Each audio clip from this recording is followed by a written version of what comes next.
Hello everybody, this is Shivangi Tiwari and welcome to my channel. आज हम पढ़ने वाले हैं ऑपरेटर्स के बारे में। कौन कौन से ऑपरेटर्स होते हैं जो हम जावा में यूज करते हैं। बेसिकली हम अपनी डेली लाइफ में बहुत सारे ऑपरेटर्स यूज करते हैं, जैसे कि addition, subtraction, multiplication, division, comparison operators होते हैं। वैसे हम प्रोग्रामिंग लैंग्वेजेस में भी बहुत सारे ऑपरेटर्स यूज करते हैं, जिसमें से कुछ ऑपरेटर्स हैं एडिशन, सब्ट्रैक्शन, मल्टीप्लिकेशन, डिवीजन, कुछ हैं एंड और, जो कि क्या करते हैं, अगर एक लॉजिक सही है, एक कंडीशन सही है, तो वो एग्जीक्यूट कर देते हैं हमारे पीस ऑफ कोड को, या फिर जब दोनों कंडीशन ट्रू होती है तब हमारे पीस ऑफ कोड को एग्जीक्यूट करते हैं। कुछ ऑपरेटर्स ऐसे भी होते हैं जो यूज होते हैं कंपैरिजन के लिए, greater than, equal to, smaller than, equal to, greater than, smaller than. इन सारी चीज़ों को हम बहुत ही ज़्यादा यूज़ करते हैं प्रोग्रामिंग लैंग्वेज में, बहुत ही ज़्यादा यूज़ करते हैं हमारे प्रोग्राम्स में। क्यों? क्योंकि हमारे हर एक लॉजिक को बिल्ड करने के लिए ऑपरेटर्स बहुत ही ज़्यादा मेजर रोल प्ले करते हैं। इंक्रीमेंट, डिक्रीमेंट, कुछ ऐसे भी ऑपरेटर्स होते हैं जो +1 या -1 करवाने के लिए यूज होते हैं बेसिकली लूप्स में।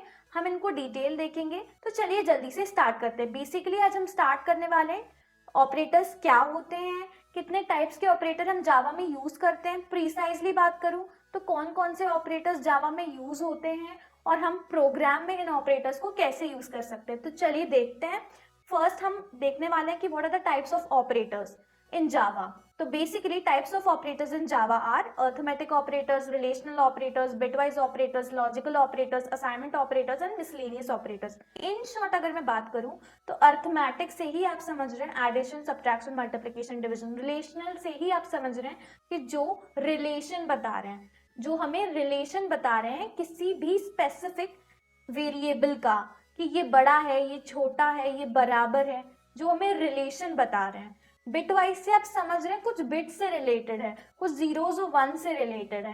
लॉजिकल से आप समझ रहे हैं लॉजिक से रिलेटेड है, एंड और इन सारी चीजों से रिलेटेड है, नॉट से रिलेटेड है। असाइनमेंट से आप समझ ही रहे होंगे कि हमारा असाइनमेंट ऑपरेटर क्या होता है, इक्वल्स टू साइन।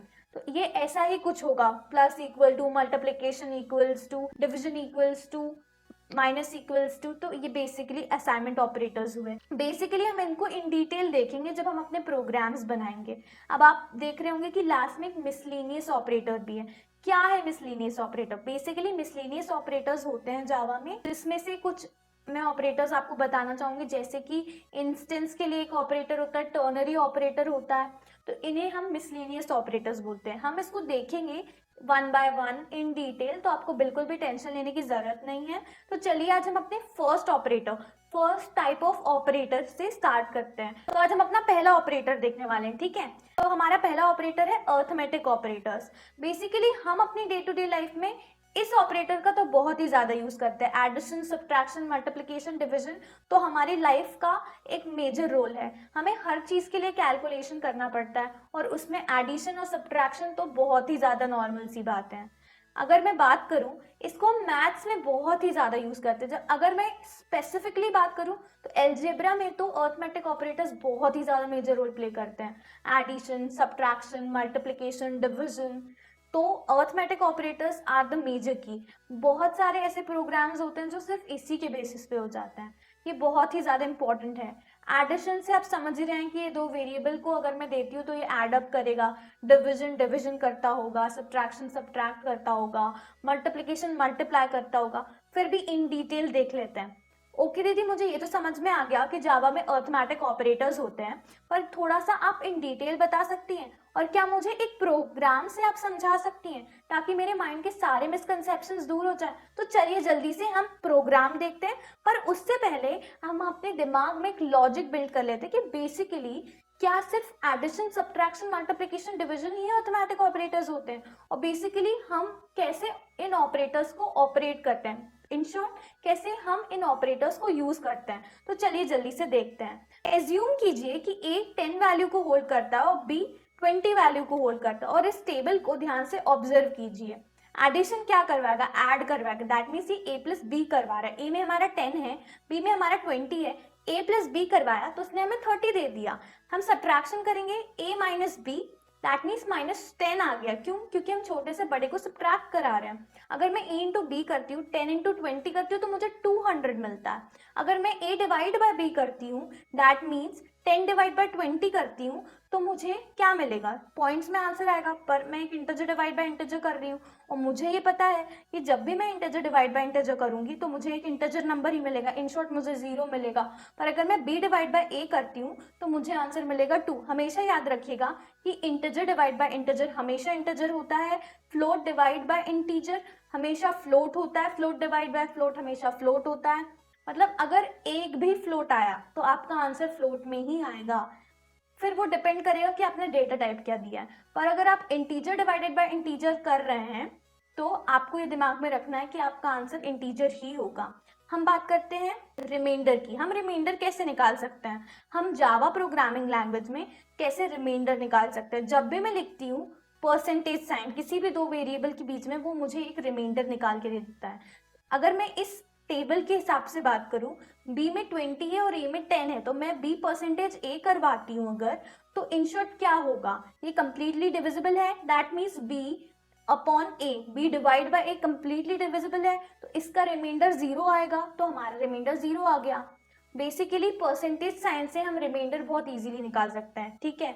तो percentage sign is for reminder, ठीक है। और अब हम देख लेते हैं इंक्रीमेंट और डिक्रीमेंट ऑपरेटर। बेसिकली ये क्या करते हैं, क्या समझ रहे होंगे आप वर्ड से ही रिलेट कर सकते हैं। इंक्रीमेंट इंक्रीज करना, डिक्रीमेंट डिक्रीज करना। इन शॉर्ट क्या करता है इंक्रीमेंट, +1 कर देता है, वो एक वैल्यू बढ़ा देता है। अगर मैं a की बात करूं, मैं बोल रही हूँ a प्लस प्लस, तो वो a+1 कर देगा। b की बात करूं b प्लस प्लस, तो वो b+1 कर देगा। ये भी दो तरीके के होते हैं, प्री इंक्रीमेंट होता है, पोस्ट इंक्रीमेंट होता है। प्री इंक्रीमेंट दैट मीन्स पहले इंक्रीमेंट होगा फिर हमारी वैल्यू असाइन होगी।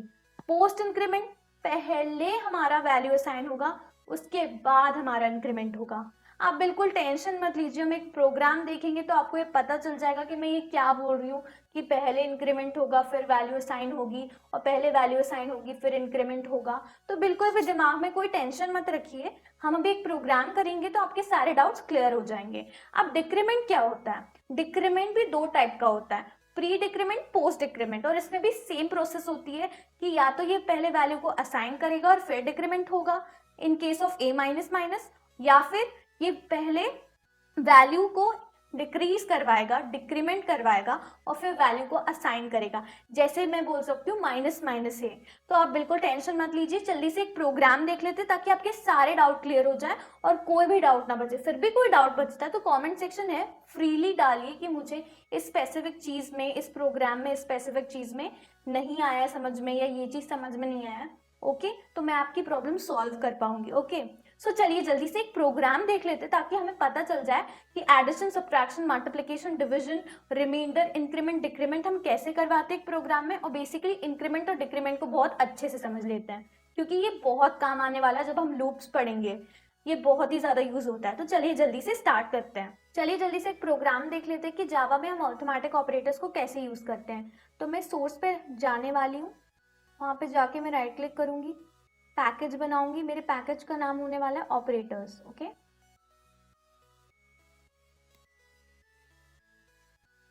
और मैं फिनिश कर दूंगी। मैंने अपना पैकेज सक्सेसफुली क्रिएट कर लिया। अब मैं कुछ नहीं करने वाली, मैं पैकेज पे राइट क्लिक करूंगी और उसके बाद क्लास फॉर्म करूंगी। मेरी क्लास का नाम मेरे प्रोग्राम के नाम से सेम होता है और मेरी क्लास हमेशा कैमल केस में लिखी जाती है, तो मेरी क्लास का नाम भी ऑपरेटर्स है। अब मैं पब्लिक स्टैटिक वॉइड मेन को यूज़ करूंगी, तो मैंने उस पर चेक कर दिया है और मैंने फिनिश कर दिया। बेसिकली मेरी क्लास भी क्रिएट हो चुकी है। अब हम इसमें एक प्रोग्राम लिखते हैं ताकि हम बेसिक अरिथमेटिक ऑपरेटर्स को भी समझ सकें और इंक्रीमेंट डिक्रीमेंट को थोड़ा डिटेल में समझ सकें। तो चलिए पहले हम बेसिक अरिथमेटिक ऑपरेटर्स से स्टार्ट करते हैं जो हम अपनी डे टू डे लाइफ में बहुत ज़्यादा यूज़ करते हैं, जैसे कि एडिशन, सब्ट्रैक्शन, मल्टीप्लिकेशन, डिविजन। तो देख लेते हैं। अभी मैं डिक्लेयर करने वाली हूँ एक वेरिएबल a जो कि इंटीजर टाइप का है और उसमें मैं क्या असाइन करवा रही हूँ, एक वैल्यू असाइन कर रही हूँ 7, ठीक है, एक वैल्यू असाइन कर रही हूँ 7। मैं दूसरा वेरिएबल ले रही हूँ जो मैं b दे रही हूँ और उसमें वैल्यू असाइन करा रही हूँ 9, जो भी इंटीजर टाइप का है। अब मैं क्या करने वाली हूँ, मैं एक तीसरा वेरिएबल देने वाली हूँ, उस तीसरे वेरिएबल को भी मैंने इंटीजर टाइप का रखा है और उसमें मैं a प्लस b करवाने वाली हूँ, that means addition of a and b करवाने वाली हूँ।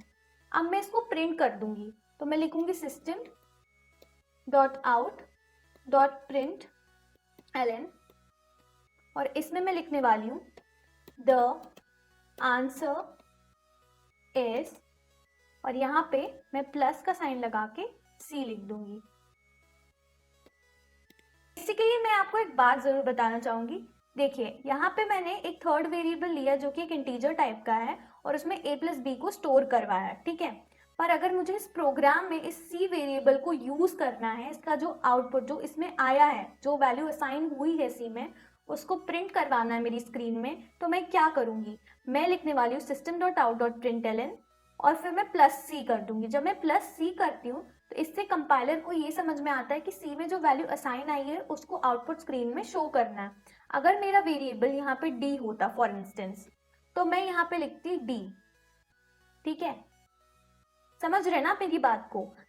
मैं फिर से आपको बताती हूँ कि जैसे मुझे इस थर्ड वेरिएबल को प्रिंट करवाना है मेरी आउटपुट स्क्रीन में, तो मैं क्या करने वाली हूँ, मैं इसको अपने आउटपुट स्क्रीन में प्रिंट करवाने के लिए यहाँ पे प्लस डी लिखूंगी। इससे मेरा ये जो इसका आउटपुट होगा, मतलब इन शॉर्ट इसमें जो वैल्यू असाइंड है, जो इसमें वैल्यू आई है, वो वैल्यू हम प्रिंट करवा सकेंगे सक्सेसफुली हमारी आउटपुट स्क्रीन में। ओके, तो इस चीज़ को आप माइंड में रखिएगा। ओके, और हम इतने सारे प्रोग्राम्स को प्रैक्टिस कर लेंगे कि आपको ये चीज़ हैबिट में आ जाएगी कि हाँ हम इस चीज़ को यूज़ करते हैं। हर एक चीज़ प्रैक्टिस से आती है, एकदम से नहीं आती। सो हम करते जाएंगे और सीखते जाएंगे, तो बिल्कुल भी टेंशन की कोई ज़रूरत नहीं है। ओके, तो ये हमने हमारा पहला देखा है एडिशन का, इसको हम सेव करते हैं और रन कर देते हैं, ठीक है।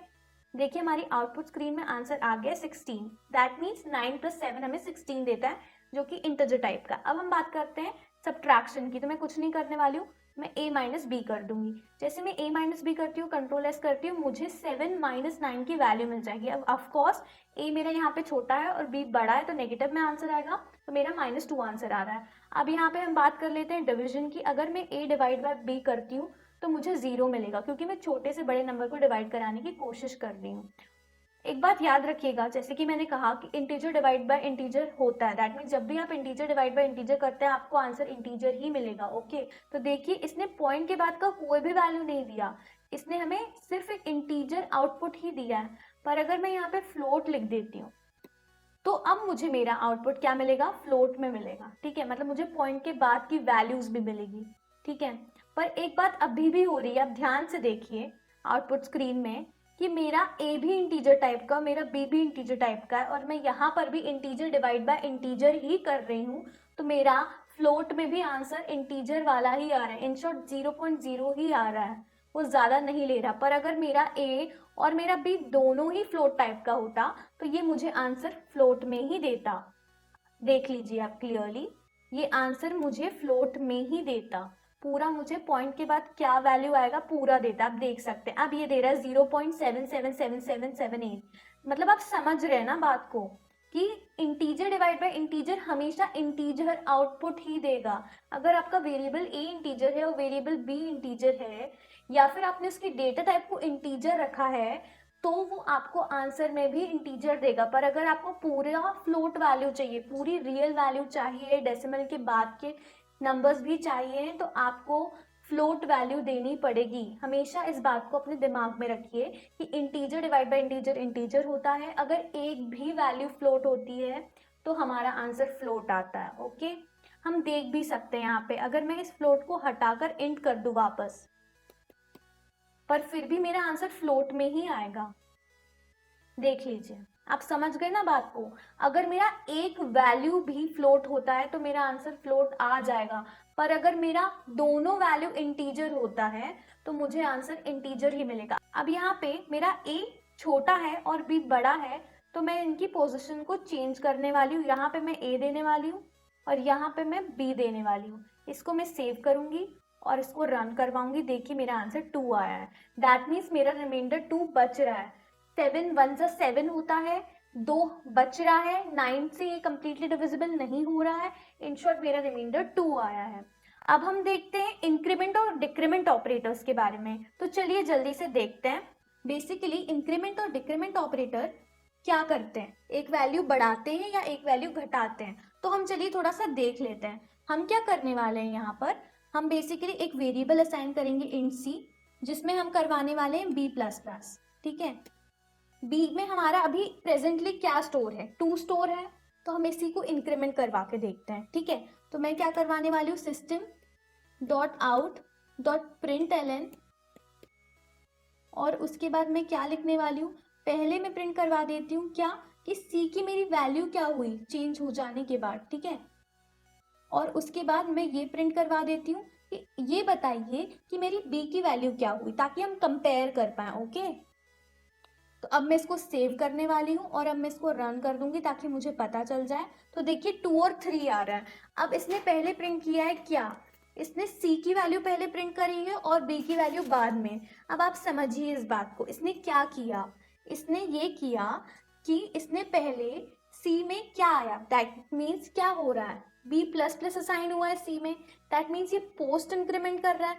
पोस्ट इंक्रीमेंट का क्या काम होता है, पोस्ट इंक्रीमेंट का काम होता है कि ये पहले वैल्यू को असाइन करवाता है, ओके, उसके बाद वो इंक्रीमेंट करता है। तो इसने पहले क्या किया, इसने पहले सी में बी की वैल्यू को असाइन करवा दिया, उसके बाद इसने क्या किया, उसके बाद इसने बी प्लस 1 किया, ठीक है।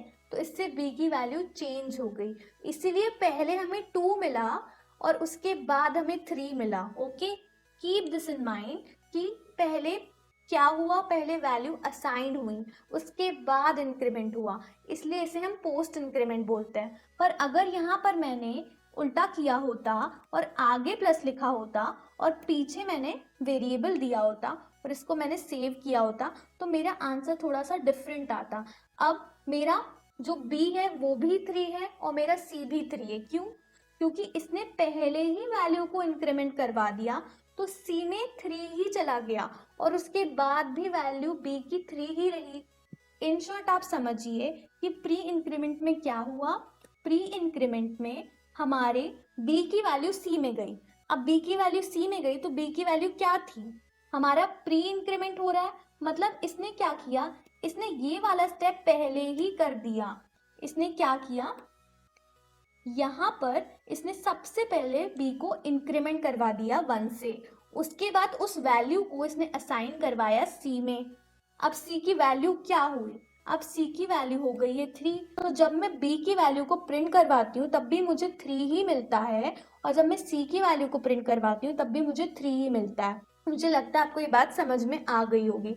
मतलब प्री इंक्रीमेंट क्या करता है, पहले वैल्यू को इंक्रीमेंट करता है और उस वैल्यू को वो असाइन कर देता है सी में। इन शॉर्ट अब बी की वैल्यू क्या हो गई है, अब बी की वैल्यू 3 हो गई है, क्योंकि इसने क्या किया, इसने b equals to B plus 1 कर दिया। मतलब अब b में क्या आ गया, b की वैल्यू 3 हो गई है, ठीक है। तो इसने पहले ही b की वैल्यू को 3 कर दिया है और उस 3 को इसने c में असाइन करवा दिया, उसने c की वैल्यू को 3 प्रिंट करवा दिया और b जो कि पहले 3 हो गया था, इंक्रीमेंट हो गया था, उसने उसको 3 प्रिंट करवा दिया। मुझे लगता है आपको ये चीज समझ में आ गई होगी, ओके। चलिए एक और प्रोग्राम देख लेते हैं क्वाड्रेटिक इक्वेशन का, ताकि हमारे कंसेप्ट्स और अच्छे हो जाएं। पहले मैं असाइन करने वाली हूँ इंट a, जिसमें मैं वैल्यू स्टोर करा रही हूँ 4, ओके। दूसरा वेरिएबल मैं असाइन करवा रही हूँ इंट b, जिसमें वैल्यू स्टोर करा रही हूँ 2। तीसरा वेरिएबल मैं असाइन कर रही हूँ इंट c, जिसमें मैं वैल्यू स्टोर करवा रही हूँ क्या।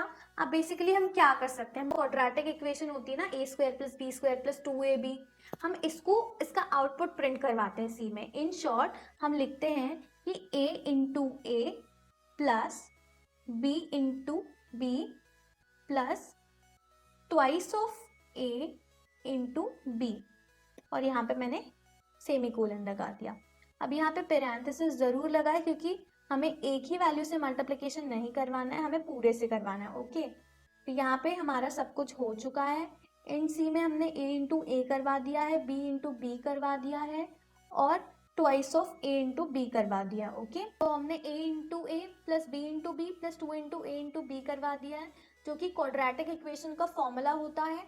अब इसके बाद हम कुछ नहीं करने वाले, हम इसको प्रिंट करवा देंगे। जब भी हमें प्रिंट करवाना होता है किसी ऐसे वेरिएबल को जिसमें कोई वैल्यू, किसी चीज का आउटपुट असाइन हो रहा है, तो हम प्लस यूज करते हैं। लिखूंगी system dot out dot println, और इसमें मैं लिखने वाली हूं द आंसर इज और यहाँ पे मैं लिखूंगी प्लस सी। ओके, जैसे ही मैं ये लिखती हूँ, इससे मेरा जो आउटपुट सी में स्टोर हुआ है, जो वैल्यू आई है A into A plus B into B plus twice of A into B की, वो सी में स्टोर हो जाएगी। ओके, तो जैसे ही मैंने ये करवाया और मुझे सी की वैल्यू चाहिए, क्योंकि मुझे सी की वैल्यू आउटपुट स्क्रीन में प्रिंट करवानी है ताकि मुझे क्वाड्रेटिक इक्वेशन का आउटपुट मिल सके। ठीक है, तो मैं क्या करने वाली हूँ, मैं यहाँ पे प्लस सी लिखूंगी। जैसे ही मैं प्लस सी लिखती हूँ, मेरा उस वेरिएबल में जो भी आउटपुट है वो स्क्रीन में प्रिंट हो जाएगा। ओके, तो इस बात को आप अपने माइंड में रखिएगा। अब चलिए जल्दी से हम इसको प्रिंट करवा लेते हैं, कंट्रोल एस। देखिए हमारा आंसर 36 आ रहा है। हमारा पहला वेरिएबल में 4 स्टोर था और हमारे दूसरे वेरिएबल में 2 स्टोर था, तो 4 4 16 plus 4 plus twice of 4 2 8, that means ये टोटल हमको 36 दे रहा है। तो हमारे इन सी में 36 वैल्यू आ गई, और जब मैंने प्लस सी प्रिंटिंग स्टेटमेंट में लिखा तो मेरी आउटपुट स्क्रीन में जो डेटा सी में था वो प्रिंट हो गया। ओके, तो हमने addition, subtraction, multiplication, division, remainder और increment decrement operator, that means पूरे अर्थमेटिक ऑपरेटर्स को देख लिया है। अब हम इसको प्रोग्राम में बहुत अच्छे से यूज़ कर सकते हैं। हमने ये भी देख लिया है कि हमारा जो आउटपुट वेरिएबल होता है, जो भी हम एक वेरिएबल लेते हैं जिसमें हम अपनी आउटपुट वैल्यू को स्टोर करा रहे होते हैं, उसको हम कैसे हमारी आउटपुट स्क्रीन में प्रिंट करवाते हैं। इन शॉर्ट, अगर मैंने कोई थर्ड वेरिएबल लिया है जिसमें मैं दो एडिशन वेरिएबल को ऐड करते हुए स्टोर करा रही हूँ, तो मैं कैसे उस थर्ड वेरिएबल को प्रिंट करवा सकती हूँ। तो मैं उसके लिए यूज़ करूँगी प्लस। प्लस क्या करेगा, वो मेरे उस थर्ड वेरिएबल में जो भी डेटा रखा हुआ है उसको मेरी आउटपुट स्क्रीन में प्रिंट करवा देगा। हमने देखा इंक्रीमेंट डिक्रीमेंट ऑपरेटर के बारे में, जिससे हमने +1 -1 करना सीखा। हमने ये देखा कि प्री इंक्रीमेंट पहले इंक्रीमेंट करता है फिर वैल्यू असाइन करता है, और पोस्ट इंक्रीमेंट पहले वैल्यू को असाइन कराता है उसके बाद इंक्रीज करता है, और प्री इंक्रीमेंट पहले वैल्यू को इंक्रीज करता है उसके बाद वैल्यू असाइन करवाता है। सिमिलर केस डिक्रीमेंट में, प्री डिक्रीमेंट पहले वैल्यू को डिक्रीज करता है और उसके बाद वैल्यू असाइन करवाता है, और पोस्ट डिक्रीमेंट पहले वैल्यू को असाइन कराता है और उसके बाद वैल्यू को डिक्रीज करता है। ओके, मुझे लगता है ये सारी चीज़ें आपको बहुत अच्छे से समझ में आ गई होगी धीरे धीरे प्रैक्टिस के साथ, और हम अभी जो भी एक्सरसाइजेस करेंगे उनके साथ ये सारी चीज़ें आपको बहुत इजीली आने लगेंगी। तो बिल्कुल भी टेंशन लेने की ज़रूरत नहीं है, आप प्रैक्टिस करेंगे, रिवाइज करेंगे तो ये चीज़ें आपको बहुत इजीली आपके माइंड में क्लियर हो जाएंगी। ओके, तो मुझे लगता है आपको ये सारी चीज़ें समझ में आ गई होंगी। ठीक है, तो till then stay tune and I hope कि आपको ये पसंद आ रहा होगा और सारे कंसेप्ट्स आपके क्लियर हो रहे होंगे। अगर आपको मेरे वीडियो पसंद आए तो लाइक करिए, शेयर कीजिए और सब्सक्राइब कीजिए। कोई भी डाउट है कमेंट सेक्शन में लिख दिया करिए, मैं आपके डाउट सॉल्व कर दूंगी। Till then stay tune, bye bye. Okay.